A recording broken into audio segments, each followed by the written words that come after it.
The Ferrari simp, otherwise known as bipolar disorder. Bipolar disorder is characterized by extreme mood swings. These can range from extreme highs, mania, to extreme lows, depression. For example, Charles Leclerc wins the Monaco Grand Prix after Max Verstappen twatted the wall in qualifying and lined up 6th on the grid next to Osama bin Russell, and the other Red Bull lined up 16th. Easy top 3. 16th! But surely things can't get any worse than being out-qualified by Logan Sargent when you're driving a Red Bull. He didn't even make it to the second corner. So Red Bull had their worst weekend of the season and Ferrari win the race. So the Ferrari simps go full-blown mania. Ferrari is back. They're only 24 points behind Red Bull in the Constructors' Championship. Charles Leclerc is only 31 points behind Max in the Drivers' Championship. If he wins every single race and Max finishes second, that means mathematically he can take the lead of the championship by the Hungarian Grand Prix. The championship battle is on. Hashtag Red Bull downfall. At the next race in Canada, they both get knocked out in Q2 and then double DNF in the race.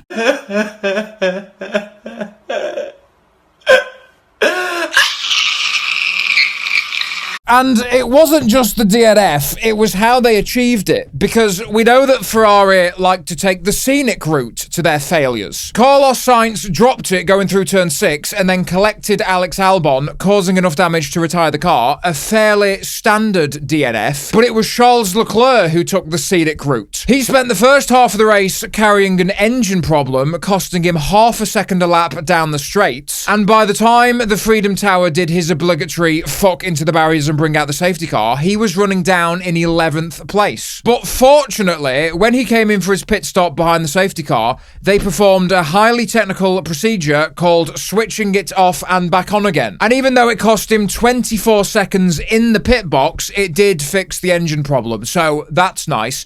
Unfortunately, they did something else while he was in the pits. They put him on hard compound dry tyres. That's a problem because the track was wet.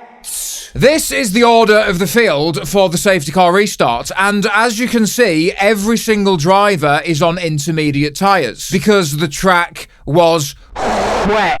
But then we spot a wild Ferrari on slicks. Can somebody explain to me how this is the same team that only 7 days after the Canadian Grand Prix won the 24 Hours of Le Mans? So they can go 24 hours without fucking up a single thing in the World Endurance Championship, but in Formula 1 they can barely make it 24 minutes without having multiple nervous breakdowns. Ferrari strategy is a mysterious creature. It's like the seventh wonder of the world. David Attenborough should do a documentary about it.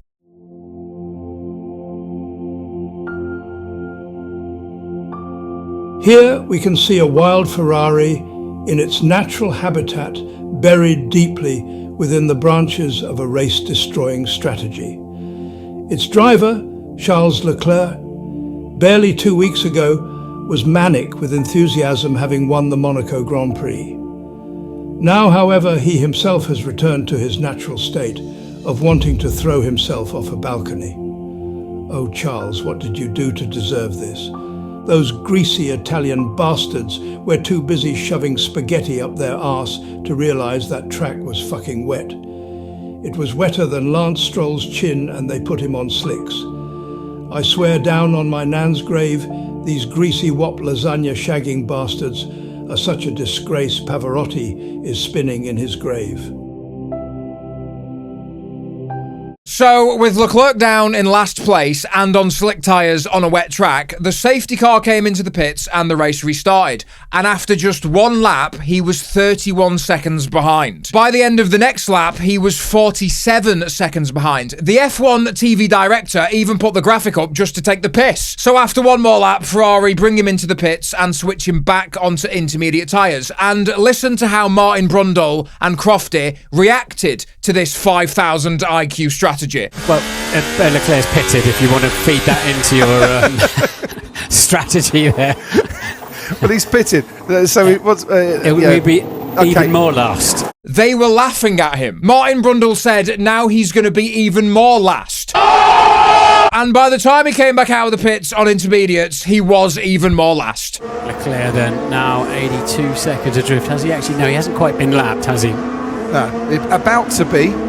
Soon, I would have thought, given the pace of the Ferrari. So, Canada wasn't their finest performance, but you know how this works. After a depressive episode, now it's time for some mania. They're gonna bounce back at the Spanish Grand Prix. They did not bounce back at the Spanish Grand Prix. They were comfortably the fourth fastest car behind Red Bull, McLaren and Mercedes, and spent most of the race fighting each other. But maybe they'll bounce back at the Austrian Grand Prix. They did not bounce back at the Austrian Grand Prix. In qualifying for the sprint race, Charles Leclerc didn't even set a time because his engine cut out in the pit lane. And even though he managed to get it going again, Ferrari had left it so late to send him out that by the time he made it around to the line, the clock had already reached 0. Well done, everybody. And then in qualifying for the main race, Charles had a big oopsie going through turn 9 on his final run, but his first run was still good enough for 6th on the grid. So he can still score some decent points, and maybe the epic championship comeback isn't completely over. He crashed at the first corner with Oscar Piastri, came into the pits for a new front wing, and by the end of the third lap, he was almost 40 seconds behind.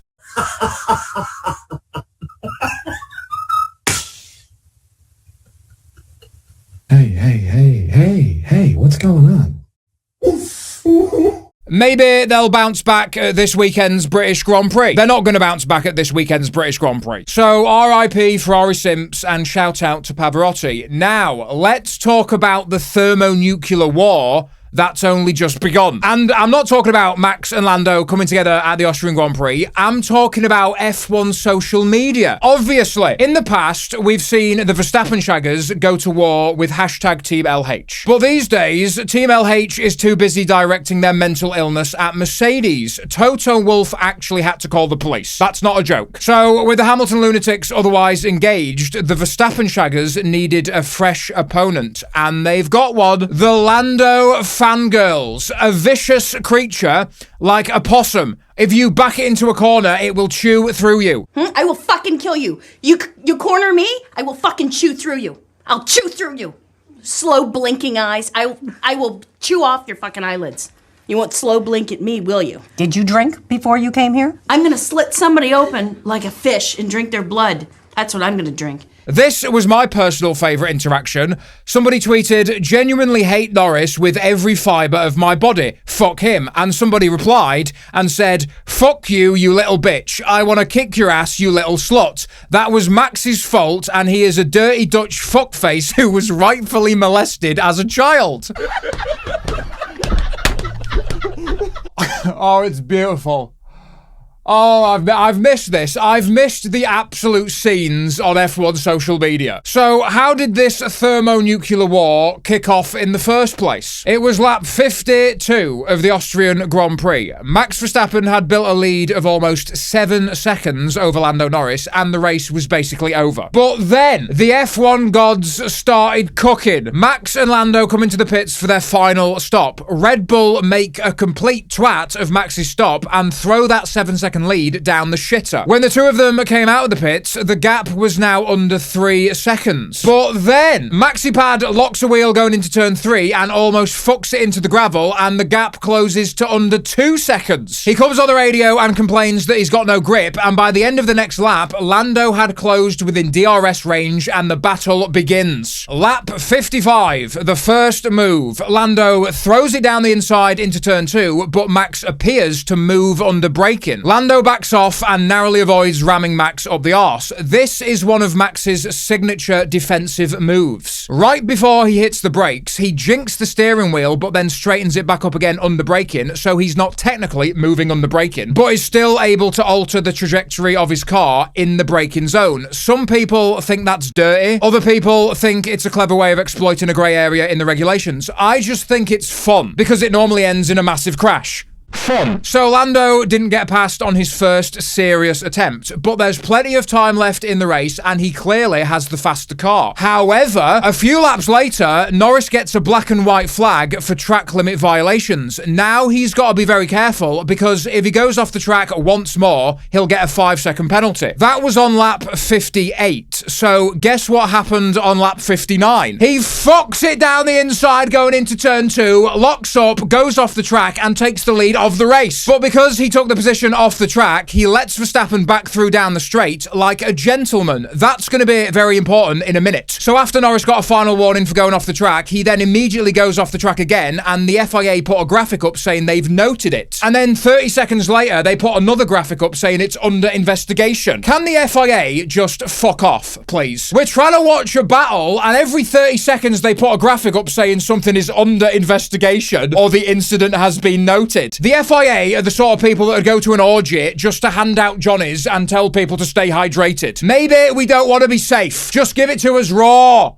And up the arse. So the battle carries on, despite the FIA being a bunch of cocks. On lap 61, Lando had a vague sniff down the outside of turn 3, but nothing serious. And it was on lap 63 when we got the next controversial moment. Lando sends it down the inside of turn 2. Verstappen goes off the track to maintain the lead, and instead of giving the position back, he comes on the radio and complains that he's been forced off. They forced me off again. Not clever, is it? He's just dive bombing, like, that's not how you overtake.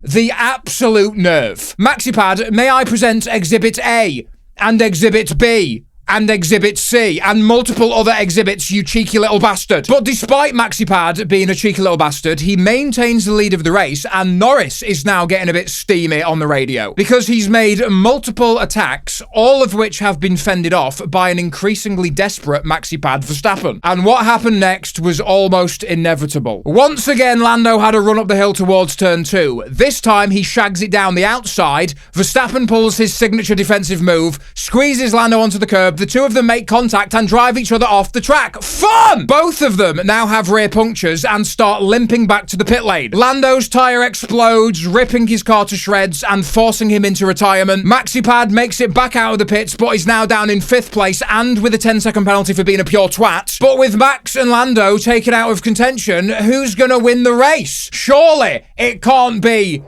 Allahu Akbar, Allahu Akbar, Allah. George Russell wins an amazing Austrian Grand Prix.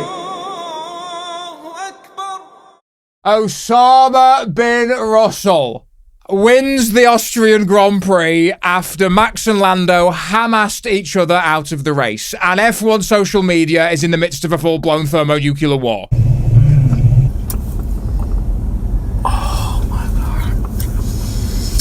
Shit, that make your pussy throb right there. I was just about to say my pussy's throbbing. My pussy is also throbbing, but let's calm down. Because even though it's now obvious that Red Bull do not have the fastest car and Max Verstappen is under serious pressure, Lando is still 81 points behind in the championship. That does sound like a lot of points, but this weekend is Silverstone, and there's a very good chance Lando and Max will be on the front row together again, and that means there's a very good chance the two of them will be side by side as they barrel into cops. So Lando Norris has the opportunity to do the funniest thing ever. I'm not saying Lando should fuck him into barriers, but what I am saying is that when Lewis Hamilton did it in 2021, that was the move that brought him back into championship contention, okay? In fact, people have already started comparing this to 2021. Is this the beginning of a 2021 style war? Because it wasn't just about the incredible racing or the attempted murders, it was about the context. In one corner, there was a legend of the sport defending one of his multiple world championships. And in the other corner, there was a young, as yet unproven, star in the making. And what began as a fair contest between two drivers who respected one another rapidly descended into a bare-knuckle street fight. Well, ladies and gentlemen, 3 years later, Max Verstappen has now established himself as a legend of the sport, who is defending one of his multiple world championships. And there is a new, young, as yet unproven star in the making. And just like in 2021, it started fair and square, but now the gloves are coming off, and I am rock hard. Shit, that make your pussy throb. My pussy's throbbing. Nothing is going to ruin my excitement about the future of Formula One.